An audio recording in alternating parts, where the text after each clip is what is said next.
சரியா? ம். Praise the Lord aunty. Praise the Lord Shammi. என்ன ஆண்டி ரொம்ப வருத்தமா இருக்கீங்க? ஒரே வருத்தமா இருக்கு தம்பி. இந்த வருத்தப்பட்ட பைபிள்ல ஆ. மத்தேயு 6ஆம் அதிகாரம் 26ஆம் வசனம் வாசித்து பாருங்க. ரொம்ப நன்றி தம்பி. அன்னைக்கும் கவலையோடு வந்தேன். யோவான் 14 வாசிக்க சொன்னேன். ஆமா. வீட்டில் போய் வாசித்து பார்த்தேன். எனக்கு ரொம்ப பிரயோஜனமா இருந்தது. இன்னைக்கும் ஒரு ஐடியா கொடுக்குறீங்களே. மத்தேயு 26 26 என்ன போட்டிருக்கு? ஆகாயத்து பட்சிகளை கவனித்து பாருங்கள். அவைகள் விதைக்கிறதும் இல்லை, அறுக்கிறதும் இல்லை, களஞ்சியங்களை சேர்த்து வைக்கிறதும் இல்லை. இவைகளையும் உங்கள் பரமபிதா பிழை பூட்டுகிறார். அவைகளை பார்க்க நீங்கள் விசேஷித்தவர்கள் அல்லவா? ஆமாண்டி. ஆமா. பட்சிகள் எங்க போய் என்ன ஹோட்டல்ல போய் சாப்பிடுது? அது எப்படியோ தினம் உயிர் வாழத்தான் செய்யுது. அதே அதிகாரத்துல 34ஆம் வசனமும் பாருங்க ஆண்டி. ஆகையால் நாளைக்காக கவலைப்படாதிருங்கள். நாளைய தினம் தன்னுடையகளுக்காக கவலைப்படும். அந்தந்த நாளுக்கு அதின் பாடு போதும். நாளைக்காக குறித்து கவலைப்பட வேண்டாம். நாளைக்கு என்ன நடக்குமோ, அது நடக்குமோ, இது நடக்குமோ, இந்த கவலை வேண்டான்னு சொல்றீங்க.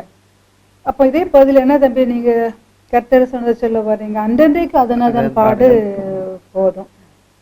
இதே பகுதியை நான் வாசிக்கின்ற பொழுது இந்த 28வது வசனம் எனக்கு அது என்னுடைய கவலைக்கு அழகான ஒரு பதில் அதில் சொல்லப்பட்டிருக்குது. உடைக்காகவும் நீங்கள் கவலைப்படுகிறது என்ன? காட்டு புஷ்பங்கள் எப்படி வளைகிறது என்று கவனித்து பாருங்கள். அவைகள் உழைக்கிறதும் இல்லை, நூற்கிறதும் இல்லை.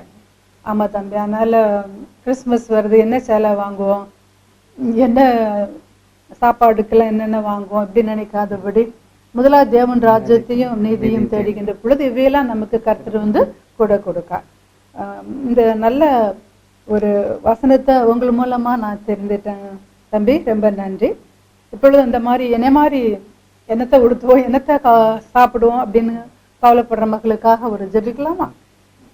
பரலோக பிதாவே, தேவரீர், என்னத்தை உடுத்துவோம், என்னத்தை உண்போம் என்று கவலைப்படுகிற மக்கள் ஒரு நிமிட கருத்தை நாங்கள் கொடுக்கிறோம்.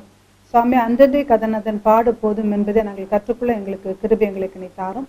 எங்களுடைய வாயிலிருந்து வார்த்தைகள் புறப்படுவதற்கு முன்பே நீர் எல்லாவற்றும் இருந்திருக்கிற ஆண்டவரே, தயவாக இறங்கி கர்த்தாவே எங்களுடைய தேவையெல்லாம் சந்திக்கின்ற கிருபைக்காக உங்களுக்கு நாங்கள் நன்றி செலுத்துகிறோம். இந்த நிகழ்ச்சியை காண்கின்ற ஒவ்வொரு உள்ளத்திலும் காணப்படுகின்ற கவலைகள் எதுவாக இருந்தாலும் தேவரீர் எடுத்து போட்டு கர்த்தாவே எங்களை ஆசீர்வதியும். இயேசுவின் மூலம் நாங்கள் ஜெபிக்கிறோம். ஜீவனுள்ள பிதாவே, ஆமென்.